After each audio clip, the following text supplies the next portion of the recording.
ठीक है। सॉफ्ट एक बेटा फैन बंद कर दे वाला रिकॉर्डिंग में आवाज आएगी। सबसे पहले तो आप सबका बहुत बहुत आभार और धन्यवाद कि आप इस प्रेस कॉन्फ्रेंस में सब लोग आए हैं। और ये हमारा जिला सोलन का अध्यक्ष बनने के बाद मेरा पहला दौरा है। जिस चीज़ से हमारे लोगों ने यहाँ पर स्वागत किया उसके लिए मेरा बहुत बहुत आभार और धन्यवाद। आप जानते हैं ये हमारा चुनावी वर्ष है।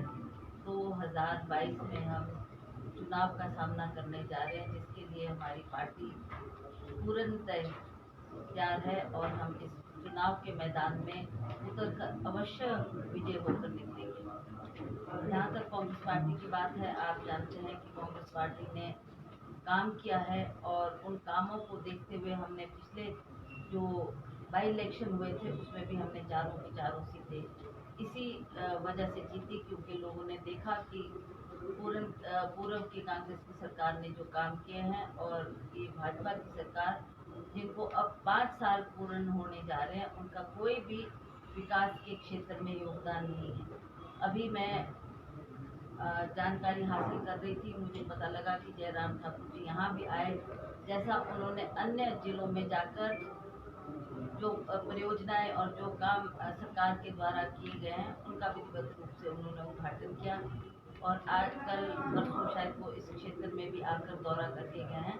यहाँ भी उन्होंने वही काम लोगों को समर्पित किए जो कि पिछली सरकार ने करके किए, चाहे वो पीने के पानी की स्कीम जिसमें चंडी पेयजल योजना जिसमें कितना खर्चा हुआ 22 करोड़ की लागत से वो बनकर तैयार हुई थी, वो भी पूर्व सरकार ने ही बनाकर दी। उसके लिए पैसा भी वही दे के गए थे और आज उन्होंने उसका उद्घाटन किया। दूसरी स्कीम हमारा जो ब्रिज बना है, उस ब्रिज का पैसा भी कांग्रेस की सरकार ने दिया था और बनकर तैयार हुआ, उसका वो उद्घाटन करके गए हैं।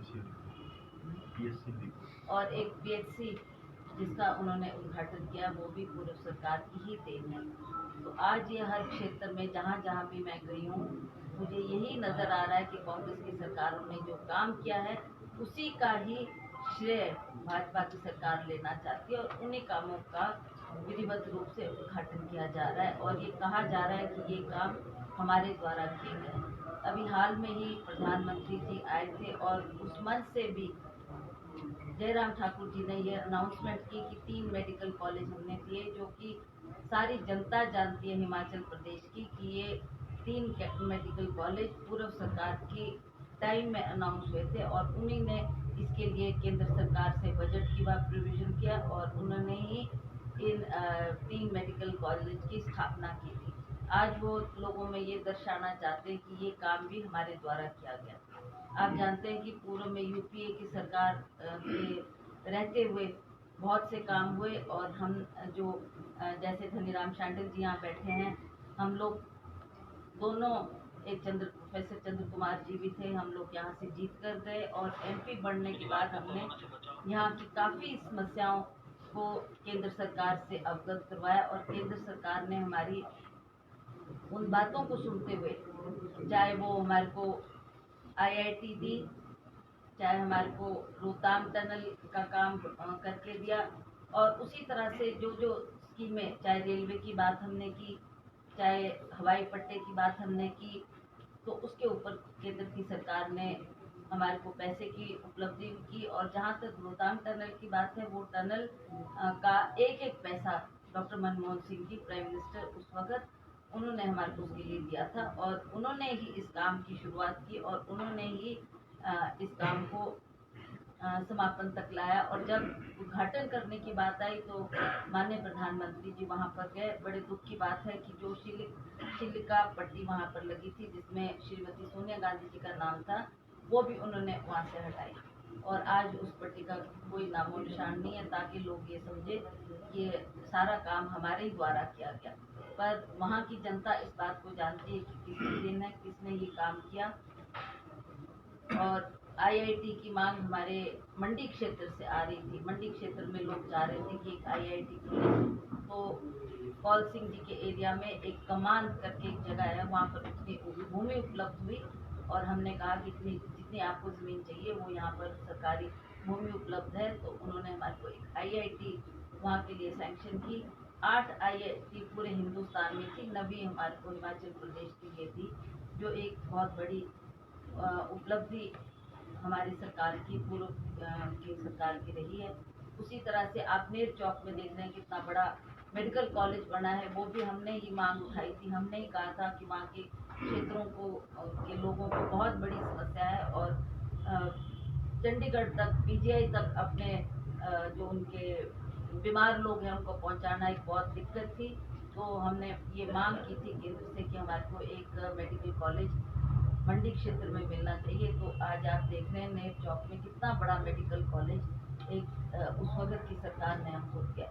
आज सरकार ये दर्शाना चाहती है कि सारे काम जिनके वो उद्घाटन कर रहे हैं, वो सारे काम उनकी देन की वजह से मिले हैं, पर जनता इनकी बातों में आने वाली नहीं। जनता भी जानती है कि किसने इन कामों को किया है और किसने इसके लिए पैसे का प्रावधान किया है। हमारा दौरा हर जिले में हुआ, और जहाँ जहाँ भी हम गए, लोगों ने मुझे बताया कि चाहे कॉलेज की बात हो, चाहे 10+2 स्कूल की बात हो, चाहे हाई स्कूल की बात हो, ये सारे काम पूर्व में कांग्रेस की सरकार ने ही किया है। और जो आप कॉलेजेस देख रहे हैं, उनके इमारत की बिल्डिंग के लिए भी 6-6 करोड़ माननीय वीरभद्र सिंह जी ने अग्रिम में वो पैसा दिया था, ताकि वो जल्दी बिल्डिंग बनकर तैयार हो। आज हम जाते हैं तो वहाँ पर वो बिल्डिंग बनकर तैयार हुई है, और उसका कहीं कहीं इनको मौका मिला और इन्होंने उसका काम का उद्घाटन किया है, और ये दर्शाने की कोशिश की है कि ये सरकार की तरफ से जनता को दी जा रही है। तो इसलिए मुझे आपसे ये बातें करनी थी कि आज आप देख रहे हैं कि कितनी बेरोजगारी है, कितनी महंगाई है, और यही प्रधानमंत्री जी थे जिन्होंने उस वक्त, जब ये प्रधानमंत्री जी थे, मंडी आए थे, तो उन्होंने कहा था कि एक मौका आप मुझे दो, मैं प्रधानमंत्री बनूंगा तो आपकी महंगाई को भी कम की जाएगी। उस वक्त जो हमारा गैस का सिलेंडर 450 रुपये का था, उन्होंने कहा था कि मैं प्रधानमंत्री बनूंगा तो इसकी कीमत में गिरावट आप देखेंगे। चाहे वो खाद्य पदार्थ थे, कांग्रेस की सरकार ने 100 करोड़ धनराशि देकर हर क्षेत्र में सस्ती दुकानें के डिपो खोले थे, जहां से गरीब लोग अनाज उपलब्ध कर रहे थे। आज वो ना हमारे को डिपो नजर आ रहे हैं, ना वो सस्ता राशन नजर आ रहा है, और आप देखेंगे हर तरफ महंगाई है। चाहे वो खाने की बात करें, चाहे वो तेल की बात करें, चाहे गैस सिलेंडर की बात करें, चाहे सीमेंट सरिये की बात करें, हर चीज में बढ़ोतरी हुई है। और उसी तरह से बेरोजगारी जो आपको हर क्षेत्र में दिख रही है, उस बेरोजगारी को दूर करने के लिए भी प्रधानमंत्री ने कहा था कि 1 साल में मैं 2 करोड़ बच्चों को पूरे भारत देश में रोजगार प्रदान करूंगा।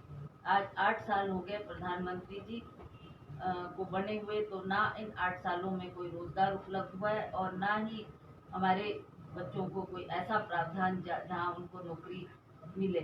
अभी आपने देखा हाल में ही ये जो पुलिस भर्ती का बहुत बड़ा एक वारदात हमारे सामने आई है, उसमें कितना बड़ा घोटाला, हजारों करोड़ों का घोटाला हुआ है, जिसमें लगता है कि बच्चों को सरकारी नौकरी मिलने की बात हो रही थी। बहुत से माता पिता ने आर्थिक बोझ होते हुए भी लोगों से पैसा उधार लेके, ऋण तक उठाकर अपने बच्चों की तैयारी की थी कि शायद एक बच्चा हमारा सरकारी नौकरी में लग जाएगा, पुलिस भर्ती हो रही है उसमें उसकी अपॉइंटमेंट हो जाएगी। और उन बच्चों ने अच्छी तैयारी करके वो पेपर भी पास किए थे, अच्छे नंबर उन्होंने हासिल किए थे, और जब रिजल्ट आने की बात है तब इस सरकार ने ये कह दिया कि पेपर लीक हो गया।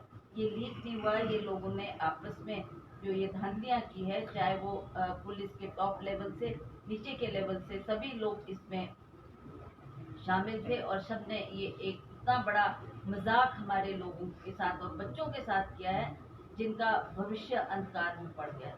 ना उन बच्चों को अब रोजगार मिलेगा, और कई बच्चे तो ओवर एज भी हो जाएंगे, आगे भी उनको जो स्कोप था वो भी जाता रहेगा। तो इस तरीके के जो ये काम इनकी सरकार के कार्यकाल में हो रहे हैं, वो बहुत ही दुखद है।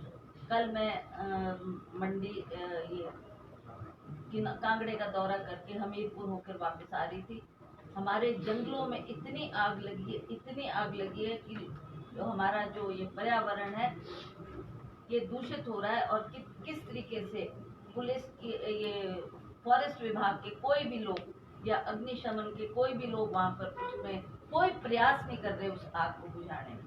लोगों को डर हो गया कि ये बढ़ते बढ़ते आग हमारे घर तक ना पहुंच जाए, शायद हमारे परिवार के लिए भी एक खतरा साबित होगी। पर बार बार वो दस्तक दे रहे हैं, बार बार सरकार को ये बात उनके सामने रख रहे हैं कि कम से कम आप फॉरेस्ट के लोग या ये आग बुझाने वाले लोगों को भेजकर एक जंगलों में जो आग लगती है इसमें कुछ ना कुछ कदम उठाए।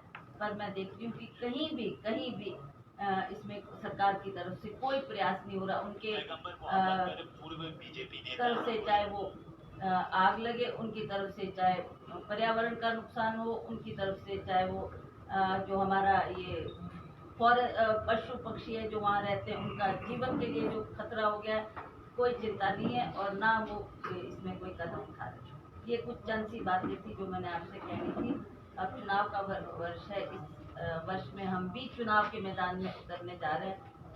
आप जानते हैं कि हमने कभी भी कोई ऐसी नए मुद्दे की तलाश नहीं की। अक्सर पत्रकार मुझे पूछते हैं कि आपका क्या मुद्दा रहेगा इस चुनाव, हमें कोई मुद्दे की तलाश नहीं। ये तो भाजपा के लोग हैं जो बार बार क्षेत्रवाद की बात करके, जातिवाद की बात करके, धर्म की बात करके लोगों के बीच में जाकर वोट लेने का प्रयास करते हैं। हमने सदा काम किया, काम के नाम पे ही हमने वोट मांगे और जो विकास हुआ है उन्हीं को देखते हुए पिछले मर्तबा भी लोगों ने वोट डाला। जब हमारा उपचुनाव हुआ तो हमें पूर्ण विश्वास है कि इन्हीं विकास के कामों को देखते हुए ये आने वाले चुनाव में भी जनता का समर्थन हमको मिलेगा, जनता का सहयोग हमको मिलेगा और हम अवश्य ये चुनाव में विजय हासिल होकर कांग्रेस पार्टी की सरकार अवश्य बनाएंगे। भर्ती घोटाले की बात आपने कही है, तो भर्ती घोटाले में आज कांग्रेस ने कोई सीबीआई की जांच की मांग की थी, सीबीआई की जांच नहीं आई यहाँ पर, तो अदालत क्यों नहीं आते हैं? Who is responsible? CBI is directly under the Prime Minister. जब वो प्राइम मिनिस्टर शिमला आए थे तब भी हमने उनके जहन में, उनके कान तक ये बात पहुंचाई थी कि अब हमने मांग की है, हम चाहते हैं कि इसमें सीबीआई इंक्वायरी होनी चाहिए और उन्होंने इस बात को कहा कि हम सीबीआई को हैंड ओवर कर रहे हैं। बट हमने कोई भी डेवलपमेंट नहीं देखी। आप खुद देखे कितने दिन हो गए इस बात को, ना उस बात में कोई इन्होंने गंभीरता पूर्वक उस बात को लिया है और ना ही कोई रिजल्ट सामने आया। कोई इसको पकड़ के दिखा दिया है। कांग्रेस अदालत में क्यों नहीं कोर्ट में? अब हमने we were hoping कि we have given it to the CBI. CBI would interrogate and find out कि कौन दोषी है, उनको सामने लाते और उनको सजा देते और दूध का दूध पानी का पानी होता है, ये हम चाहते थे।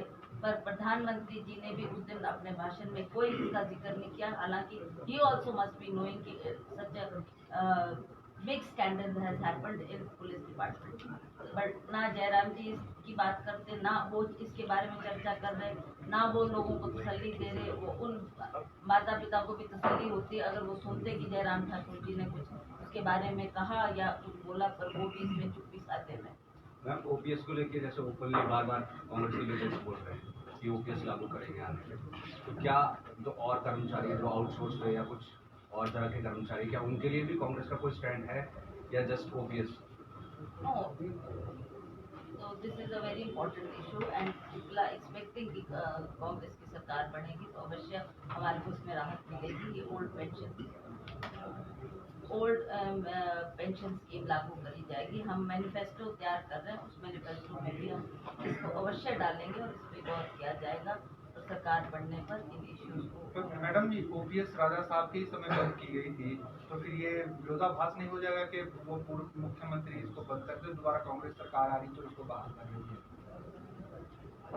ठीक है, अभी लोग नहीं, ऐसा नहीं है।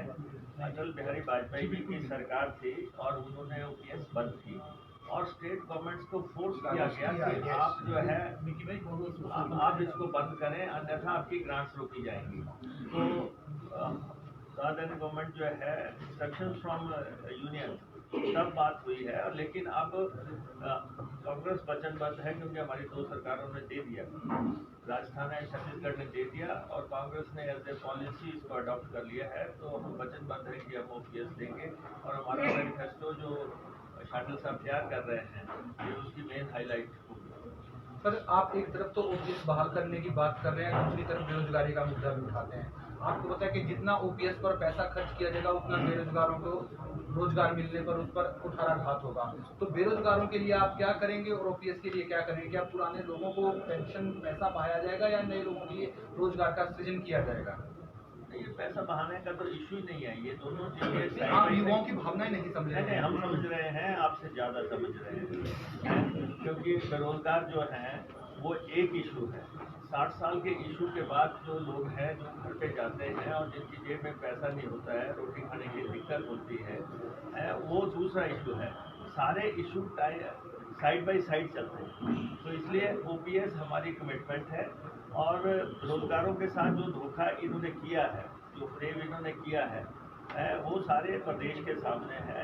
हम मेरिट पे नौकरियां देने के लिए वचनबद्ध हैं। इतने कॉलेज खुले हैं, इतने यूनिवर्सिटीज खुली हैं, तो इसलिए इन्होंने तो जो है लूट मचाई है, बैकडोर एंट्रियां हुई हैं। और ये जो पुलिस का मसला था, मेनली तो पुलिस का मसला था, ये बिल्कुल सामने आ चुका है। हम नौकरियां देंगे, हम मेरिट पे देंगे।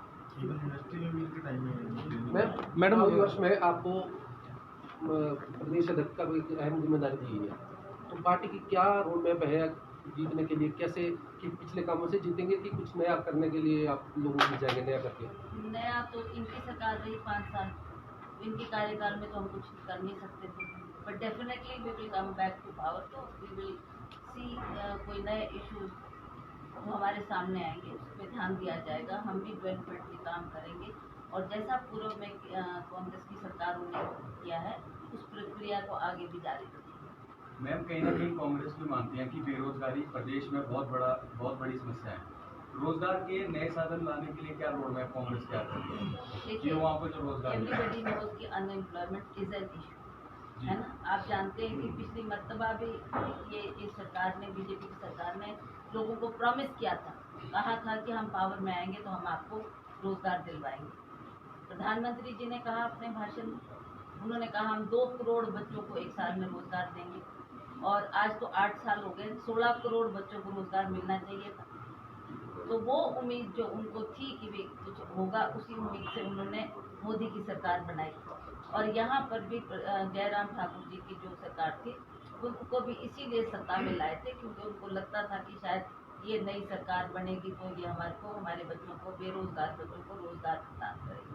तो आप इन 5 साल के कार्यकाल पे अगर नजर डालेंगे तो आप खुद देखेंगे कि कितने इन्होंने एवेन्यूज खोले, कितनी नौकरियां मिली, कितना इसका ऑब्वियसली अब ये पीछे से इकट्ठा होता जा रहा है। तो एक it's a big problem which we have to solve, and we come back to power, we'll think about it and we'll see कि वे कैसे रोजगार के नए एवेन्यूज खुले।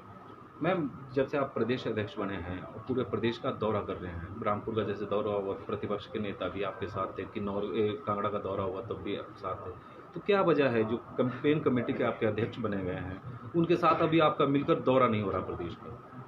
कौन बने कैंपेन जो सुखविंदर सिंह सुक्खू जो कैंपेन बने, yesterday I was in Hamirpur, he was there with me, I had नहीं a cup पूरे of प्रदेश का coffee। पूछ रहा हूँ मैं कि ठीक है, उन्होंने अब चुनाव भी लड़ना है, उनकी और भी जिम्मेवारियां है, he has to go to his own area also। जहाँ संभव हो he is coming, जब उनको लगता है कि मैंने पहले से निर्धारित मेरे कार्यक्रम है क्षेत्र में, उसको भी आप रद्द नहीं कर सकते, वहाँ भी उन्होंने जाना है, वहाँ भी अपना एरिया को भी संभालना है, वो काम भी उनको करना पड़ रहा है। पर जहाँ जहाँ हम मांग कर रहे हैं कि वी शुड बी टुगेदर, इस काम में शिमला आते हैं, हमारी जब भी कोई प्रेस कॉन्फ्रेंस होती है या कोई हम इश्यूज को एड्रेस करते हैं, वी ऑल टुगेदर। क्योंकि कांगड़ा का बड़ा जिला था जहाँ पर आपका दौरा हुआ है, तो वहाँ पर तो उनकी उपस्थिति वैसे बनती थी, तो इसलिए मैं पूछ। ठीक है, मैं आपको बोल रही हूँ ना कि उनका निर्धारित प्रोग्राम थे अपने एरिया में उन्होंने रखे, जो कि लास्ट मोमेंट में आप कैंसिल नहीं कर सकते। बट बिकॉज हमारा ये चिंतन शिविर जो उदयपुर में हुआ, उन इश्यूज को लेकर हमको हर डिस्ट्रिक्ट में ये मीटिंग करनी पड़ रही है, ताकि उन इश्यूज में जो हमारा हाईकमांड चाहता है कि आप हमारी बात जनता तक पहुंचाए, उसको ध्यान में रखते हुए हमने ये मीटिंग्स हर जगह में रखी है, जैसे जिला कांगड़ा में रखी है, जिला शिमला में रखी है, मंडी में रखी है। तो हम चाहते हैं कि वो काम हो जाए, फिर हम अपने चुनाव क्षेत्र में जाकर अपने पार्टी के लिए भी काम करें और अपने पार्टी के वर्कर्स को भी एक्टिवेट करें। मैम, ओल्ड पेंशन स्कीम की तो बात हो रही है, लेकिन जो आउटसोर्स कर्मचारी है उसको लेकर सरकार जब आपकी बनेगी क्या रुख है? देखेंगे, will think about them also, और जो उनके इश्यूज हो गए वो भी चरणबद्ध तरीके से टैकल किए।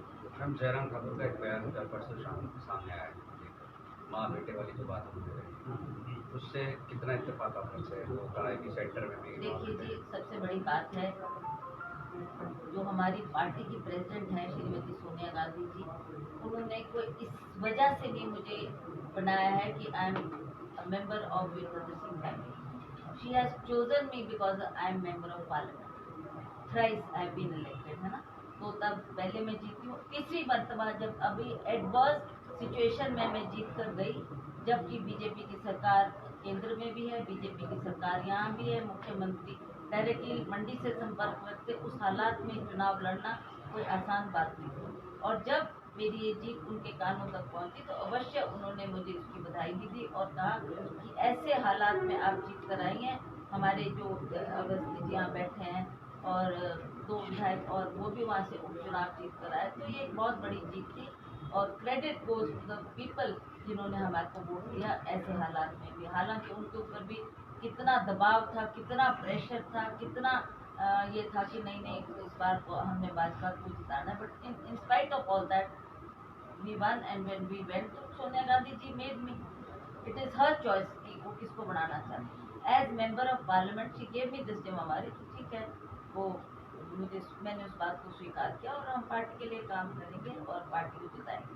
जहाँ तक उन्होंने माँ बेटे की बात की है, विक्रमादित्य मेरे से पहले विधायक बन चुका है, वो भी कोई इसलिए नहीं लाया गया कि वीरभद्र सिंह का पुत्र है, वो इलेक्टेड मेंबर है, लोगों ने चुना है उसको। He has won an election and he's in the assembly now.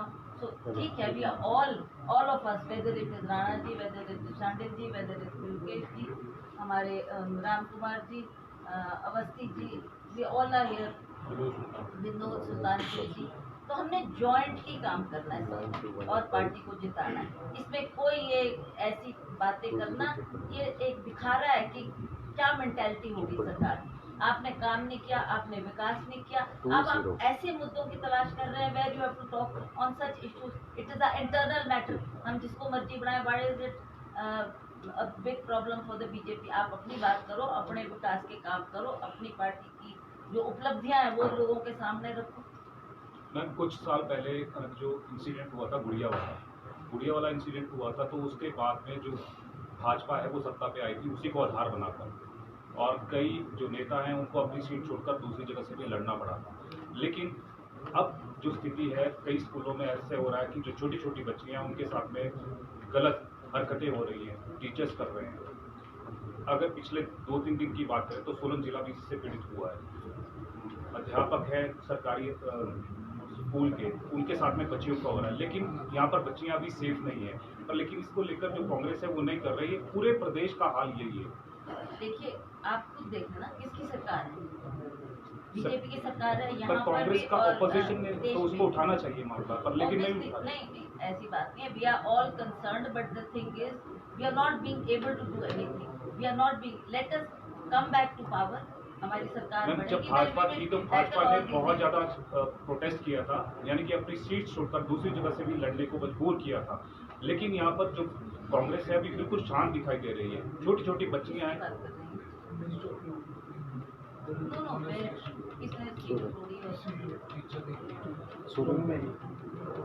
Anyway, it is a very shameful matter. It is a very shameful matter. अगर एक अध्यापक इस तरीके की हरकत करे तो ये बहुत ही शर्मनाक बात है। हम इसका प्रोटेस्ट भी करेंगे, हम सड़कों पे भी उतरेंगे और हम ये जनता को बताएंगे कि ऐसा इनकी सरकार के कार्यकाल में हो रहा है। हमको मौका मिलेगा, हम सरकार में आएंगे तो अवश्य इन जो ऐसे लोग हैं उनके ऊपर उनको दंडित भी किया जाएगा and we will take cognizance of this matter. और दूसरा जो आप सीट छोड़ने की बात कर रहे हैं, वीरभद्र सिंह जी शिमला ग्रामीण से लड़ते थे, उनके बेटे ने उस सीट से चुनाव लड़ा है, तो सीट छोड़ने का मतलब कोई नहीं है। और वो एक ऐसी विभूति थी हिमाचल प्रदेश में जो है दिबुल कोटखाई से भी जीते, जो शिमला ग्रामीण से भी जीते, जो रूडू से भी जीते, जो आरती से भी जीते और जो मंडी संसदीय चुनाव के जी कोटखाई से तो हारे थे। दो बार जीते, वहाँ से जीते, दो बार जीते। ओके नहीं, वीरभद्र सिंह जैसी शख्सियत के जो 7 साल में चीफ मिनिस्टर रहे हैं।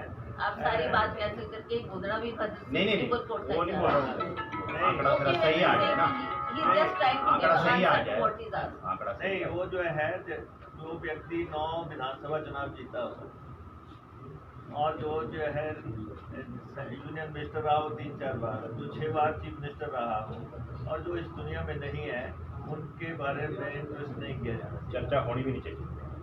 This is exactly what I संगठन पे आइए अब थोड़ा, आप प्रदेश अध्यक्ष हैं, अभी क्या कोई 2-3 जिलों के अध्यक्ष बदले जाएंगे, बूथ कमेटियां आपकी बनी नहीं है, चुनाव में कैसे जाएंगे आप, कैसे मिशन डिफीट उनका करेंगे आप? आपके पास जो संगठनात्मक ताकत है वो बहुत कमजोर है बूथ पे, टॉप पे तो आप बहुत मजबूत है कागज पर, लेकिन जो मजबूती जो मजबूती नहीं सुनिए आप, जो मजबूती बूथ पे आनी चाहिए वो नहीं मुझे दिखाई दे रही। फर्जी मेंबरशिप हो रही है, फर्जी मेंबरशिप हुई है अभी। मैम नाहन में आपके जिलाध्यक्ष के खिलाफ अभी कोई शिकायत खोल रहे लोग, आप ही दो फाड़ हुई है हमारे तरीके से कांग्रेस की, कल की बैठक है और आपको भी शायद पत्र भेजा है, शुक्ला जी किन्नौर में आपसी लड़ाई हुई है। नहीं, मेरा सवाल ये भी जिलाध्यक्ष क्या कुछ बदलेंगे कि यही रहेंगे? देखेंगे भी इससे हम बातचीत करेंगे इस विषय में, जहाँ हमारे को लगेगा कि किसी को बनाने से मजबूती आएगी तो उनकी नियुक्ति की जाएगी, और जहाँ हमको लगेगा कि ज़्यादा इसमें हमको छेड़खानी नहीं करनी, इससे शायद एडवर्स भी हो सकता है, होगा फिर होगा थोड़ा होगा। आपके जिले की 5 सीटें जीतेंगे, तो जब आपका संगठन मजबूत होगा तो आप जीतेंगे, कमजोर होगा तो नहीं जीत पाएंगे आप, लेकिन बूथ पे आपकी पकड़ बहुत कमजोर है अभी, बूथ की कमेटियां तक नहीं बनी आपके सामने मैडम, बूथ की कमेटियां तक नहीं बनी। कांग्रेस घर घर जा रही है, नहीं रोड जा रही है, इसका मतलब ये जो संगठन है आपका एक आपको मैदान में हमारी बूथ कमेटी गठित हो चुकी है, आपकी बनी होगी, और बताओ आप यहाँ ब्लॉक अध्यक्ष गायब है, नहीं है यहाँ पे ब्लॉक अध्यक्षों का कोई काम नहीं है, ब्लॉक अध्यक्ष जहाँ कांग्रेस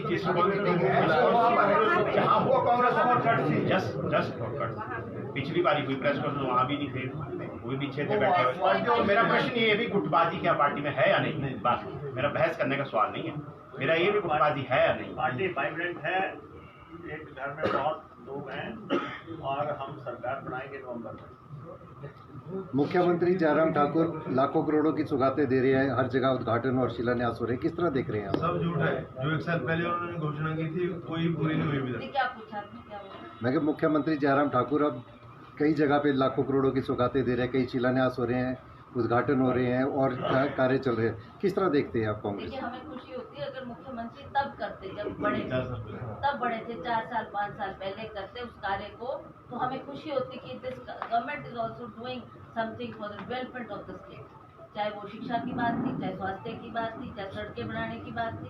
आज क्या कर रहे हैं, आज जब देख रहे हैं कि अंतिम चरण में हम पहुंच चुके हैं, 3-4 महीने रह गए, तब आप घोषणाएं कर रहे हैं, और वो भी वो झूठी घोषणाएं जो कि वो जानते हैं कि 4-5 महीने वो ना वो काम सिरे चढ़ेगा, ना उसके लिए कोई पैसे का प्रावधान है और ना ही वो काम होगा। तो ये ऐसे लोगों को बतलाने वाली बातें हैं, लोगों को भ्रमित करने की बातें हैं।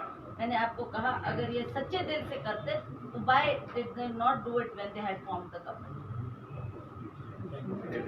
देखो दो एमएलए जो इंडिपेंडेंट एमएलए हैं उन्होंने बीजेपी ज्वाइन की है, और as a party Congress party के नाते we are going to challenge them in speaker's court. Speaker के पास हम चैलेंज करने जा रहे हैं, हमारे एमएलए उसको चैलेंज करेंगे। नजरिया उम्मीदवार जो है वो पार्टी ज्वाइन नहीं कर सकता, तो बार बार पत्रकार पूछ रहे हैं कि उसमें क्या फर्दर एक्शन क्या है, हम उसको चैलेंज करेंगे ये स्पीकर साहब के पास, और वही एक तरीका है कि ये चैलेंज सबसे पहले स्पीकर के पास ही होता है। दल विरोधी कानून कैसे लागू होगा वो तो निर्दलीय जी नहीं, ये पार्टी सिंबल पे थोड़ी नहीं, पार्टी सिंबल नहीं है, ये हमारा जो नहीं, हाँ हमारा कॉन्स्टिट्यूशन है, कॉन्स्टिट्यूशन का जो 10th शेड्यूल है उसका सेक्शन 5 सब सेक्शन 2 ये कहता है कि निर्दलीय जो जीता है वो कोई पार्टी ज्वाइन नहीं करेगा। ये बिल्कुल स्पष्ट है। तो वो ज्वाइन नहीं कर सकते थे और उनको ज्वाइन करने से पहले इस्तीफा देना पड़ता था। या तो वो इस्तीफा देते, उन्होंने दिया नहीं है और वो ज्वाइन कर गए हैं, तो इसलिए हम उसको चलेंगे। कब तक स्पीकर से मिलेगी? हम बहुत जल्दी जो है हमने पिटीशन बनाने के लिए बोल दिया है और हमारे MLA उसको चैलेंज करेंगे। सर, आम आदमी पार्टी को लेकर सीरियस है कांग्रेस या किस तरह से? आम आदमी है क्योंकि आम आदमी पार्टी कहती है हमारा सीधा कॉम्पिटिशन बीजेपी से, कांग्रेस को जल्द देने का। देखिए, आम आदमी की पार्टी की एक सरकार थी केवल मात्र दिल्ली में, है ना। अब पंजाब में कुछ क्या हालात बने, क्या परिस्थिति बनी, जिसकी वजह से वो लोग हावी हो गए, उन्होंने सरकार बना दी। ठीक है, नाउ दे आर थिंकिंग कि हम हिमाचल जाकर भी कांग्रेस के आपकी सरकार बना लेंगे। कल केजरीवाल शायद या आज हमीरपुर आज आ रहे हैं। तो जैसे हालात आज पंजाब में है, जैसी परिस्थिति आज पंजाब में है, लोग डरे हुए हैं, लोगों को कोई इससे लेना देना नहीं है कि ये यहाँ आएंगे या लड़ेंगे। लोग इनके समर्थन में खड़े नहीं होंगे। और जैसा एक लोगों में एक डर था कि शायद यहाँ पर आकर भी वो खलबली ना मचा दे, मुझे नहीं लगता कि आपको कोई समर्थन मिल रहा है या आप पार्टी में कोई जा रहा है। और उसी तरह से ना ये यहाँ पर होगा, जो डायरेक्ट फाइट होगी वो बीजेपी में और कांग्रेस में। मैं केंद्रीय